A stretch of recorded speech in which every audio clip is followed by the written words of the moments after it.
تاریخ تبری کا یہ حصہ ایک سلطنت کی کہانی ہے، ایک ایسی سلطنت کی جو اپنے سب سے عظیم حکمران حضرت سلیمان علیہ السلام کے بعد دیکھتے ہی دیکھتے عروج سے زوال میں چلی گئی۔ یہ اصل میں طاقت، ایمان اور نافرمانی کے نتائج کی ایک داستان ہے۔ تو سب سے پہلا اور بنیادی سوال یہی ذہن میں آتا ہے کہ آخر اتنی بڑی، اتنی عظیم سلطنت اپنے عروج کے فوراً بعد ہی بکھر کیسے گئی؟ ایسی کیا وجوہات تھیں کہ بنی اسرائیل کی وہ شان و شوکت اتنی جلدی ختم ہو گئی؟ اس فرق کو ذرا دیکھیے۔ ایک طرف حضرت سلیمان علیہ السلام کا دور حکومت تھا، سب متحد تھے، سلطنت مضبوط تھی، ہر طرف خوشحالی تھی۔ اور پھر ان کے فوراً بعد کا زمانہ، قوم ٹکڑوں میں بٹ گئی، کمزور ہو گئی اور آپس کی لڑائیوں میں پھنس گئی۔ یہ تبدیلی اچانک نہیں آئی، اس کی جڑیں بہت گہری تھیں۔ تو آئیے دیکھتے ہیں کہ یہ ٹوٹ پھوٹ شروع کہاں سے ہوئی۔ اس کی جو سب سے بنیادی وجہ تھی وہ تھی تفرقہ اور نافرمانی۔ مطلب سلطنت کا زوال باہر کے دشمنوں سے نہیں بلکہ اندر کی کمزوریوں سے شروع ہوا۔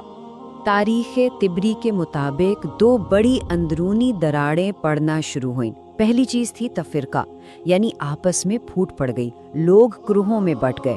اور دوسری تھی دنیا داری، یعنی مادیت پرستی اتنی بڑھ گئی کہ اللہ کے احکامات کو بھول کر لوگ صرف دنیاوی فائدوں کے پیچھے بھاگنے لگے۔ اور یہی وہ کمزوریاں تھیں جنہوں نے قوم کی بنیادوں کو اندر سے کھوکھلا کر دیا۔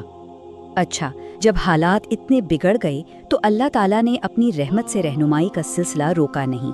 پے در پے انبیاء بھیجے گئے، جن میں حضرت اشعیاء علیہ السلام اور حضرت ارمیہ علیہ السلام جیسے بڑے نبی شامل تھے۔ ان کا مقصد یہی تھا کہ لوگوں کو واپس صحیح راستے پر بلا سکیں۔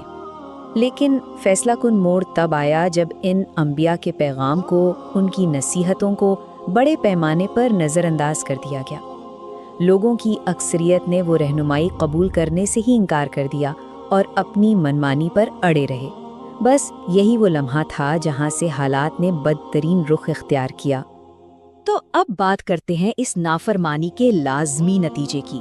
جب رہنمائی کو ٹھکرا دیا گیا تو سلطنت پر آزمائش کا وقت آ گیا۔ یہ صرف کوئی اتفاقی واقعات نہیں تھے بلکہ یہ ان کے اپنے اعمال کا سیدھا سیدھا اثر تھا۔ تباہی کا یہ راستہ دیکھیں، قدم بقدم آگے بڑھا۔ سب سے پہلے انبیاء کو جھٹلایا گیا، جس سے قوم اللہ کی رہنمائی سے محروم ہو گئی۔ پھر اس کے نتیجے میں جو اندرونی پھوٹ پڑی، اس نے سلطنت کو کمزور کر دیا۔ اور ظاہر ہے جب کمزوری آئی تو دشمنوں نے انہیں ہرانا شروع کر دیا، یہاں تک کہ نوبت مقدس شہر بیت المقدس پر ایک تباہ کن حملے تک پہنچ گئی۔ ہر اگلا قدم